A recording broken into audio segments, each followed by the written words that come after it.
सहारनपुर लोकसभा चुनाव को हुए काफ़ी समय हो चुका है। पहले राउंड में यहाँ वोटिंग हुई थी और अब चाय की दुकान हो, चाहे पान का खोखा हो, हर जगह चर्चा है कौन उम्मीदवार जीतेगा, किसकी संभावना ज़्यादा है, कौन किसको हार का सामना करना पड़ेगा। इसी को लेकर हमारे साथ में सहारनपुर के वरिष्ठ पत्रकार हैं, उनसे जानते हैं कि किन मुद्दों को लेकर यह चुनाव लड़ा गया और किसका पलड़ा भारी है, कौन जीत रहा है, कौन हारने जा रहा है। कमल जी बताइए। जी, ऐसा है कि शुरू में तो ये था कि पूरे देश का चुनाव भारतीय जनता पार्टी जो सत्तानशी है उत्तर प्रदेश में और कई राज्यों में, केंद्र में है सरकार इनकी, कि वो राम मंदिर ड्राइव करेगा, लेकिन ऐसा हुआ नहीं।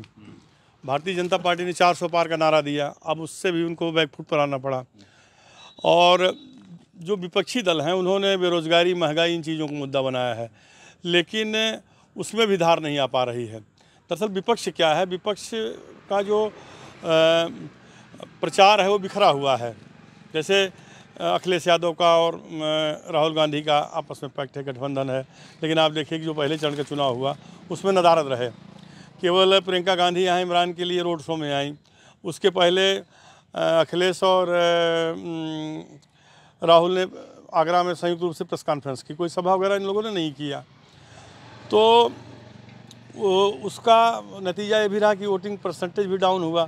इधर आरएसएस और बीजेपी में जो अनबन थी, हालांकि उसको मीडिया ने दिखाया नहीं और इसलिए वो बातें खुलकर सामने नहीं आई, लेकिन जो छन कर चीज़ें सामने आई हैं उसमें था कि आरएसएस नाराज़ था भारतीय जनता पार्टी से, नेतृत्व से।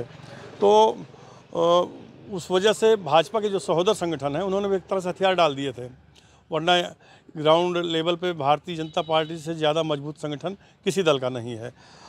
इसके जब 2 चरण के चुनाव में ये देखा गया कि नहीं, भाजपा की उल्टी गिनती शुरू हो रही है, तब जाकर के 10 साल में पहली बार ऐसा हुआ कि प्रधानमंत्री नरेंद्र मोदी को नागपुर, जो आरएसएस का मुख्यालय है, वहाँ जाना पड़ा। एक रात वहाँ पर ठहरे और इनको वहाँ कहा गया कि आप अब अपनी लाइन बदलिए। कहने का मतलब कि आप अब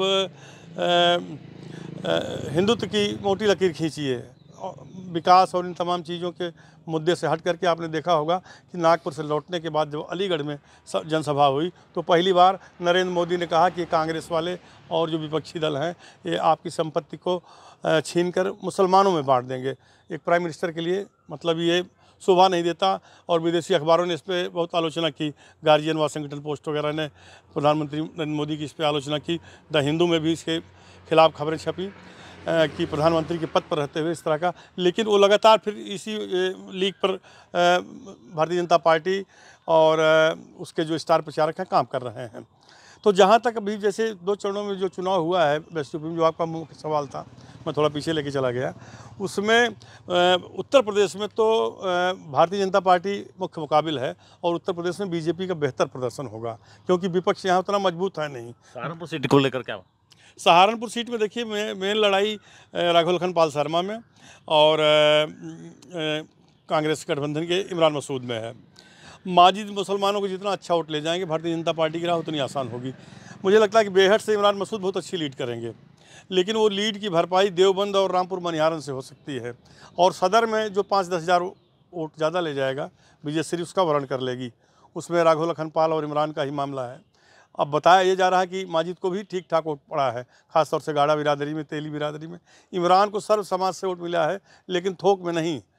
जैसे राजपूत समाज का भी उनको वोट मिला, चंद लोगों का, या और जो भाजपा का जो कोर वोट बैंक है आप देखिए तो वो नहीं छिटका। जैसे शहर की ही बात कर लीजिए तो राजपूत समाज, और राजपूत समाज कह रहा हूँ, सिख समाज, वैश्य समाज, शहर में ब्राह्मणों की भी का वोट है, तो ये भाजपा का कोर वोट बैंक है। त्यागी समाज, राजपूत समाज, कश्यप समाज और इसके अलावा सैनी समाज, तो ये इन समाज का वोट जो है बीजेपी को मिला हुआ है। तो ये नहीं कह सकते कि एकदम सेंधमारी हो गई और भाजपा का बहुत ज़्यादा नुकसान हो जाएगा। यही हाल आप देख लीजिए कैराना सीट पे होगी।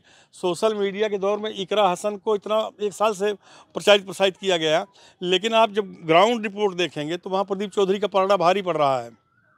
पहले मुझे भी ऐसा लगता था, लेकिन मैंने इन तमाम ज़िलों का जा कर के दौरा किया, तमाम मैं गाँव में गया, वहाँ के प्रधानों से और ग्राम पंचायत सदस्यों से सबसे मिला। तो जो मुझे लगता है कि वहाँ भी प्रदीप चौधरी को जो नुकसान हो रहा था वो क्योंकि जयंत चौधरी भारतीय जनता पार्टी के बगल गिर हो गए तो जाटों को थोक वोट मिला।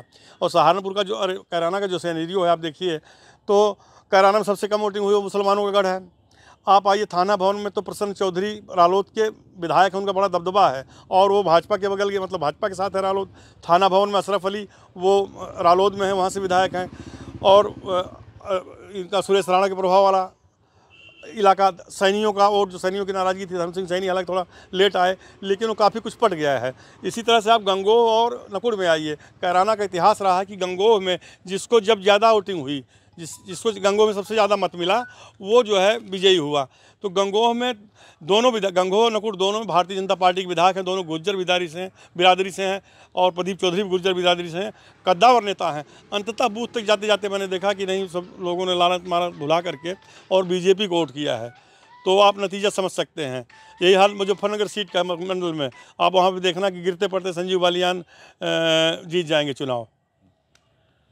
हमारे साथ में विकास कपिल हैं TV9 से, उनसे भी जानते हैं इस बार उदासीनता देखी गई मतदाताओं में निकलने में, क्या गर्मी इसका कारण रही या कुछ और कारण रहे?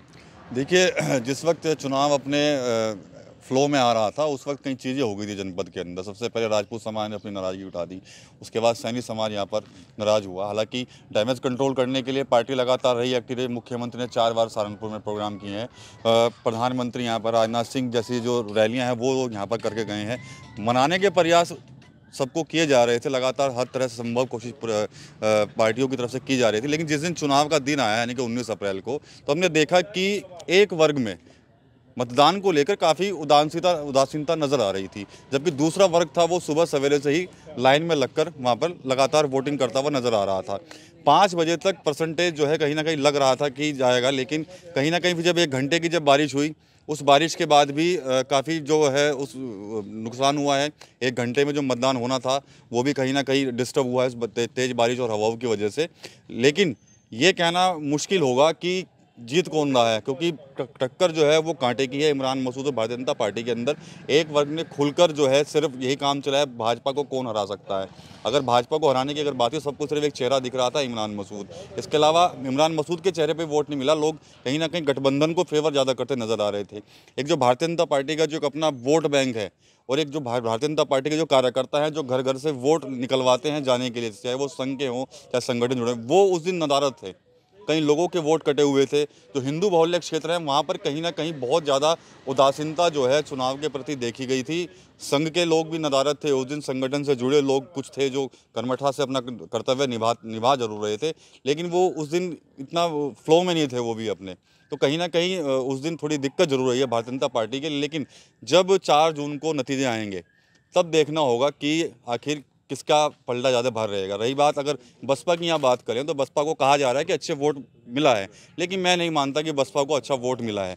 कहा जा रहा है कि गाड़ा बिरादरी का वोट जो है माजिद अली ले गए हैं, लेकिन मुझे नहीं लगता कि गाड़ा बिरादरी ने शायद उनको इतना वोट दिया है, क्योंकि उनके चेहरे बता रहे हैं, उनके स्टेटमेंट बता रहे हैं कि उनको कितना वोट मिला है अपनी बिरादरी का। तो ये बड़ा दिलचस्प है। किसको नंबर 1 देख रहे हैं सहारनपुर सीट पर? देखिए, नंबर 1 तो भी मैं किसी को नंबर 1 कह नहीं सकता कौन हो सकता है, लेकिन ये है कि जीत जो होगी वो 10 से 15 हज़ार के बीच में आंकड़ा रहने वाला है। कांटे का चुनाव हुआ है सहारनपुर में, लेकिन जो 1 घंटे की जो बारिश हुई थी 5 बजे से लेकर 6 बजे तक, वो संजीवनी होगी कहीं ना कहीं गठबंधन के लिए, अगर साबित होती है तो। हमारे साथ में सैयद मस्कूर भी हैं, उनसे जानते हैं क्या रहा इस बार जो है जो उदासीनता देखने को मिली, क्या मुस्लिम वोटर भी कम निकले हैं इस बार? नहीं, इस बार जो मुकाबला था 2 ही था, या तो बीजेपी को जिताना है या बीजेपी को हराना है। सहारनपुर का जो चुनाव हुआ है, एक साइड बीजेपी को हराने के लिए लोग थे और एक साइड बीजेपी को जिताने के लिए लोग थे। और इस चुनाव में सबसे ज़्यादा जो नुकसान हुआ मेरे हिसाब से वो बहुजन समाज पार्टी को हुआ है। और जब आप 4 जून को जब परिणाम आएंगे तो आप देखेंगे कि बहुजन समाज पार्टी का कोर वोट बैंक ही उससे चला गया, और सबसे ज़्यादा लॉस में अगर कोई पार्टी यहाँ रहेगी तो बहुजन समाज पार्टी रहेगी। इसलिए मुकाबला जो है कांटे का, क्या नाम विकास भाई का, और बिल्कुल नज़दीकी मुकाबला है राघव लखनपाल का और इमरान मसूद का। कोई भी जीत जा सकता है, कोई कहा नहीं जा सकता इस बारे में। किसको नुकसान होगा और किसको फ़ायदा होगा? नहीं, फ़ायदे में तो देखिए यहाँ पर जो है दोनों ही हैं, भाजपा भी और गठबंधन भी। नुकसान में तो बसपा ही है सिर्फ यहाँ, क्योंकि पिछली बार उनके सांसद थे। इस बार इमरान मसूद के खिलाफ फर्क कर पाएंगे? हाँ, जिस तरह से माहौल बना हुआ है, लग रहा है, जिस तरह से लोग कह रहे हैं, उससे तो लगता है कि हाँ, उनकी इस बार उम्मीद अच्छी है। लेकिन 4 तारीख को ही पता लगेगा कौन जीतेगा, कौन हारेगा। अभी तो कुछ कहना जो है जल्दबाजी होगी, क्योंकि लोगों ने वोट डाला है और जो दलित वोट है वो किधर गया है, ये डिसाइड करेगा कौन जीतेगा, कौन हारेगा। यहाँ पत्रकार भी अभी असमंजस में हैं, कौन जीतेगा कौन हारेगा अभी क्लियर कह पाना इनके लिए भी मुश्किल है। हमारे साथ में गौरव मिश्रा हैं न्यूज़ 24 से, जानते हैं क्या रहेगा इस चुनाव में, किसको फ़ायदा होगा किसको नुकसान होगा। देखिए, फ़ायदे और नुकसान की बात तो यह वोटिंग परसेंटेज बहुत डाउन गया है। पिछली बार हम बात करें सहारनपुर के अंदर जो परसेंटेज थी करीब 70+ थी, आज अब बात करें तो 66% गया है चुनाव जो, तो कहीं ना कहीं परसेंटेज डाउन गई है। लोगों के अंदर चुनाव को लेकर के वो उत्साह नहीं था। जब वोटिंग डालने के लिए गए थे खाली पड़े थे बूथ, और ख़ासतौर से मैं अगर मुस्लिम इलाकों की बात करूँ तो मुस्लिम इलाकों के अंदर बूथ पर सुबह के समय भीड़ थी, और 2 से 3 के बाद वहाँ भी उदासीनता थी, वो लोग नहीं आ रहे थे डालने के लिए, तो खाली पड़े थे बूथ। और इसके अलावा हिंदू इलाकों के अंदर सबसे ज़्यादा वोट नहीं डाला गया। सबसे बड़ी बात वो नहीं डाला गया वोट खाली पड़े थे वहाँ पर, और लोग वोट डालने में इंटरेस्टेड नहीं थे। और रही बात जीत और हार की, तो देखिए आने वाला समय ही तय करेगा कि कौन जीतेगा कौन हारेगा। लेकिन अब देखें यहाँ पर तो जो माजिद है, माजिद बहुत बड़ा रोल प्ले करेंगे इस चुनाव के अंदर, कि माजिद को कितना वोट मिला है। अगर माजिद को वोट अच्छा खासा मिल गया है माजिद ने, तो वो वोट काटा है। अगर माजिद वोट काट देते हैं तो वो सीट सीधे सीधे राघव लखनपाल शर्मा के खाते में चली जाएगी, बीजेपी के खाते में सीट चली जाएगी अगर माजिद वोट काट गए हैं। और उनकी बिरादरी का वोट उनको मिल गया है, बीएसपी का वोट तो मिला ही होगा। और इसके अलावा आप देखें तो बीजेपी को भी इधर आप देखें तो एससी समाज का वोट मिला है। उदासीनता का क्या कारण रहा, जो गर्मी रही या कहीं ना कहीं जो पार्टियां हैं उनको लेकर कहीं ना कहीं ये रहा। देखिए, सवाल आपका बहुत अच्छा है देवेश जी। मैं आपको बताऊं कि उदासीनता का सबसे बड़ा कारण रहा जो देश के अंदर माहौल बना हुआ था। माहौल क्या बना हुआ था, आप समझिए कि जैसे कि झारखंड में वहाँ के जो सिटिंग मुख्यमंत्री थे उनको जेल भेज दिया गया। उसके बाद एकदम से देखें आप पार्टी के जो दिल्ली के मुख्यमंत्री उनको जेल भेज दिया गया। जब ये आप कर रहे हैं, इस तरह के जो माहौल बन रहे हैं देश के अंदर, इसको लेकर के लोगों के अंदर कहीं ना कहीं खासतौर से यूथ में उत्साह नहीं था वोट डालने के लिए। लोगों को उत्साह नहीं था, लोग कहीं ना कहीं थोड़ा सा अंदर से इस चीज़ को लाइक नहीं कर रहे थे, अच्छा नहीं समझ, लोगों को ख़राब लगा है। तो ख़राब लगा है तो उसका मैसेज साफ गया है कि लोग चुनाव में उनकी पार्टिसिपेट उन्होंने नहीं किया। और उससे पहले लोग 2-3 दिन पहले चले गए थे, चूँकि माहौल ऐसा था कि फ्राइडे को चुनाव यहाँ पर इलेक्शन हुआ था और उसमें सैटरडे था, वीकेंड होता है चूँकि, इसलिए लोग बाहर चले गए थे। कुछ शादी विवाह का माहौल भी था और साथ में उस दिन मौसम भी ख़राब था। तो मौसम तो खैर 4 बजे के बाद ख़राब हुआ है। और ख़ास तौर से लोगों के अंदर भैया उसको देख करके बहुत ज़्यादा अंदर से थी कि चीज़ें देश में सही नहीं हो रही हैं, कई चीज़ों को थोपा जा रहा है, ज़बरदस्ती की जा रही है। तो थोड़ा सा ये भी वोटर इस चीज़ को ध्यान में रखे हुए थे। तो आप अब राम की बात करें तो खेल राम पर ही तो आप सब नहीं कर सकते ना। अब वोट डालने जाएंगे तो भाई ठीक है, धार्मिक आस्था का अलग चीज़ है, लेकिन कुछ चीज़ें होती हैं जो बुरी लगती हैं या ख़राब लगती है, तो वो भी अपने आप में कहीं ना कहीं बड़ी जिम्मेदारी चुनाव के अंदर तय करती हैं। कमल जी से एक और सवाल करते हैं। कमल जी ये बताएंगे कि जैसे इस बार राम को लेकर भाजपा मैदान में उतरी और कहीं ना कहीं जो 400 पार का नारा है वह भी कहीं ना कहीं फायर बैक करता हुआ नजर आ रहा है आपको। देखिए, राम का चैप्टर इसलिए क्लोज हो गया, भगवान राम भारतीय समाज के जनमानस के वो हृदय स्थल में बसते हैं। कण कण में कहा जाता है कि राम है। और राम मंदिर की लड़ाई 500 वर्ष पुरानी थी, राम मंदिर बन गया, सारी चीज़ें।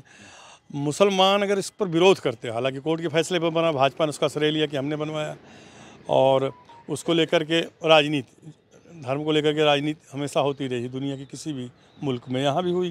तो भाजपा ने उसे कैश किया, ठीक है, लेकिन मुसलमानों का इस पर कोई विरोध ज़्यादा का कुछ हुआ ही नहीं। बल्कि जो वादी थे वो लोग भी उसमें शरीक हुए और मुसलमानों ने कह दिया भाई हमें कोई ठीक है, अदालत के आदेश का हम सम्मान करते हैं। तो इसलिए वो राम मंदिर ड्राइव नहीं कर पाया। भाजपा का ये आरोप था कांग्रेस के ऊपर कि उसने वो स्टैंड नहीं लिया जिसके कारण से राम मंदिर बहुत पहले बन जाना चाहिए था। नहीं, देखिए, ये तो मतलब एक दूसरे पर पार्टियां आरोप प्रत्यारोप करती रही हैं। कांग्रेस के जो डीएनए में उसमें सेकुलरिज्म है, जवाहरलाल नेहरू के समय से ही देख लीजिए, और आज़ादी की लड़ाई लड़ी कांग्रेस ने। तो देश की प्रगति में कांग्रेस का बहुत बड़ा योगदान है। ऐसा नहीं कह सकते कि कांग्रेस ने इतने साल शासन किया तो कांग्रेस ने कुछ किया ही नहीं, ऐसा बिल्कुल नहीं है। राम मंदिर इस बीजेपी के चुनावी रथ को ड्राइव नहीं कर सका। ये लोगों की यही उम्मीद थी कि ऐसा होगा, लेकिन ऐसा हुआ नहीं है। तमाम बहुत सारी चीज़ें हैं। पश्चिम बंगाल का अलग मुद्दा है, कर्नाटक में भी आप देखिए पूर्व प्रधानमंत्री देवेगौड़ा के जो पोते ने, अब वो कांड खुलने के बाद आप सोचिए कि पूरे देश की महिलाओं को इस पर नाराज़गी है। कुछ दिन पहले प्रधानमंत्री वहाँ पर उनके पक्ष में सभा कर रहे थे। तो अब और जो राजस्थान में आप देख लीजिए, पार का नारा जो है जो नहीं 400 पार का नारा है, सब जुमला साबित होगा। 400 पार नहीं, केंद्र में स्वतंत्र रूप से सरकार बीजेपी नहीं बना पाएगी। उत्तर प्रदेश के अलावा इनकी सीटें हर जगह बहुत बुरी तरह से घट रही हैं। राजस्थान में आप देखिए, वहाँ का नौजवान अग्निवीर योजना इनके लिए घातक साबित हुई है। तमाम ऐसी कमियाँ हैं भारतीय जनता पार्टी सरकार में। सरकार ने अब जैसे 2 मुख्यमंत्रियों को आपने चुनाव के मौके पर जेल में डाल दिया। कोर्ट की भी टिप्पणी पड़ी अरविंद केजरीवाल को लेकर कि चुनाव से जांच कब से चल रही है, आपको चुनाव के समय के, तो ये तो तानाशाही वाली बात हो गई। और जहां जमहूरियत की जड़ें इतनी मजबूत है ना, रामधारी सिंह दिनकर ने एक बार लिखा था कि सिंहासन खाली करो कि जनता आती है। जिस दिन जनता सड़कों पर आ जाएगी, और वही होने वाला है। इससे युवा वर्ग में बड़ा आक्रोश है यार। रोजगार आपने कहाँ दिया? आपके सारे वादे जुमले साबित हो गए और आप उसको स्वीकार भी कर रहे हो, तो कब तक? इसके पीछे, रोजगार के पीछे क्या कारण, बड़े कारण हैं? रोजगार सबसे बड़ी चीज़ है कि हमारे देश की पॉपुलेशन पर किसी भी दल ने कंट्रोल करने की कोशिश नहीं की। शुरुआत में जब इमरजेंसी से पहले जब ये नसबंदी अभियान शुरू किया गया था, अब उसमें यह है कि उसको सही ढंग से इम्प्लीमेंट नहीं किया गया। पता चला बुजुर्गों को पकड़ के, रिक्शे वाले को पकड़ करके नसबंदी कर दी। पॉपुलेशन कंट्रोल करना इस देश के लिए बहुत ज़रूरी है, वरना इस जनसंख्या विस्फोट हमें कहीं का नहीं छोड़ेगा। और इसको पॉलिटिशियन समझ नहीं रहे हैं, चाहे वो कांग्रेस हो, भाजपा हो, किसी भी दल को, उनको अपने वोट की फिक्र है। पॉपुलेशन कंट्रोल किया जाना बहुत ज़रूरी है। हमारी देखिए शिक्षा प्रणाली कहाँ है, अभी बहुत अन्य विकसित देशों से हम तुलना करते हैं जो ये कह रहे हैं कि हम विश्वगुरु बनने जा रहे हैं। विश्वगुरु, अरे कायदे के इंस्टीट्यूशन तो है नहीं आपके पास। विश्वगुरु ऐसे बना जाता है? आप जाइए दिल्ली में फरीदाबाद की तरफ, सुबह लोग खुले में शौच करते हुए आपको गंदगी कितनी है। राजधानी के आसपास आप देखिए, ऐसे विश्वगुरु बना जाता है। पॉपुलेशन आप कंट्रोल नहीं कर रहे हैं तो बेरोजगारी कभी नहीं खत्म हो सकती। तो यही फिर पकौड़ा ही तलना पड़ेगा। बेरोजगारी बहुत बड़ा मुद्दा है। इसी को लेकर जो है हमारे यहाँ साथी पत्रकार लगातार आवाज़ उठा रहे हैं। जी, आप क्या कहेंगे इस विषय में? देखिए, मुद्दे तो सिर्फ बेरोजगारी नहीं, अन्य मुद्दे भी हैं जिसको लेकर जनता जो है कहीं ना कहीं सवाल सरकार से कर चुकी है, और विपक्ष भी लगातार इन्हीं मुद्दों पर बातचीत कर रहा है। भारतीय जनता पार्टी का जो है वो मुख्य मुद्दा रहा राम मंदिर निर्माण, इस तरह की जो धारा 370, इन मुद्दों पर वो बातचीत करते रही हैं। लेकिन जो विपक्ष था, विपक्ष को सुनना इसलिए जा रहा था कि जो लोग थे कि सिर्फ मुद्दों पर बात हो रही है। हम भी जब पब्लिक के पास जाते, पब्लिक ओपिनियन करते हैं, तो वहाँ पर साफ तौर पर कहते हैं भारतीय जनता पार्टी हिंदू मुस्लिम की बात कर रही है, वो विकास की बात नहीं कर रही है, वो सिर्फ हिंदू मुस्लिम करा रही है, मंदिर की बात कर रही है। हम राहुल गांधी को सुनते हैं, राहुल गांधी का कोई भी एक सड़कें तो लगातार बन रही हैं, जो देश में सड़कों का एक जाल बिछ गया है। देखिए, वो तो जो इंफ्रास्ट्रक्चर तो मजबूत हुआ ही है, सड़कें भी बनी है, सड़कों का जाल बना है, लेकिन जो जनता है उनको कहीं अन्य चाहिए। उनको राशन भले ही फ्री मिल रहा हो, लेकिन कई ज़रूरतें और भी हैं उनकी, रोज़गार उनको भी चाहिए होता है, कई चीज़ें उनको रोज़गार भी चाहिए। राशन तो चलो फ्री आप दे रहे हैं, गैस सिलेंडर महंगा है, और भी अन्य चीज़ें हैं जिनसे उनका घर चलता है। तो विशेषकर जो गृहिणियाँ हैं उनको भी काफ़ी दिक्कतों का सामना करना पड़ता है। तो जो इस चुनाव में जो मुद्दे रहे हैं वो बेरोजगारी के तो रहे हैं, महंगाई के मुद्दे रहे हैं, जिसका विपक्ष ने पूरा फायदा भी उठाया और जमकर उसको लेकर भारतीय जनता पार्टी को घेरा भी है। और शायद यही वजह है कि इस बार जब चुनाव हो रहा था तो कोई भी व्यक्ति जो सीधे तौर पर ये चाहता कि भारतीय जनता पार्टी को हराना है, तो उसकी नज़र में सिर्फ गठबंधन नज़र आ रहा था, उसको प्रत्याशी नज़र नहीं आ रहा था। विपक्ष ने 400 पार के नारे को इस प्रकार से बुनाया है कि भाजपा जो है संविधान को खत्म कर दी। कहीं ना कहीं इसका असर भी आपको देखने को मिला है? बिल्कुल, जो सहारनपुर में आप देख लीजिए, जब इमरान मसूद यहाँ प्रत्याशी घोषित हुए, उन्होंने एक नारा दिया था, मेरा मान मेरा संविधान, उसी का फ़ायदा मिला। जहाँ तक जो रिपोर्ट्स आ रही हैं, जिस दिन चुनाव हुआ है उस दिन दलित का जो वोट बैंक है बड़ा अच्छा इमरान मसूद के पक्ष में गया है। सिर्फ इसी को, इस मुद्दे को सिर्फ इमरान मसूद ने नहीं, सबने बुलाया है। हालांकि जब प्रधानमंत्री सहारनपुर आए थे, आपने देखा और रैली उनकी हुई थी, सबसे पहले यहाँ पर कहीं ना कहीं उसको डैमेज कंट्रोल करने के लिए अम्बेडकर साहब की प्रतिमा उनको वहाँ पर गिफ्ट की गई थी, ताकि लोगों को समझाया जा सके। अब स्टेटमेंट जो चल रही हैं, अब उसको पूरा डैमेज कंट्रोल भी कर रहे हैं ये लोग। कह रहे हैं कि हम संविधान खत्म नहीं करना चाह रहे, लेकिन वो कहीं ना कहीं जो दलित समाज है, जो कहीं ना कहीं बाबा साहब अम्बेडकर का जो अनुयायी है, उसके दिमाग में ये चीज़ बैठ गई है। तो उसने इस बार पलटी मारी है चुनाव में, वो बटा है और बटकर वो भाजपा को मिला है, लेकिन अच्छा जो वोट है वो गठबंधन के पास भी गया था जी। तो इस प्रकार से सहारनपुर के जो वरिष्ठ पत्रकार हैं उनसे हमारी वार्ता हुई। उनका साफ तौर पर कहना है कि सरकार तो बनेगी, लेकिन कहीं ना कहीं मुश्किलें भाजपा के सामने जरूर आएंगी। कैमरा पर्सन विकास के साथ देवेश त्यागी, न्यूज़ 18 सहारनपुर।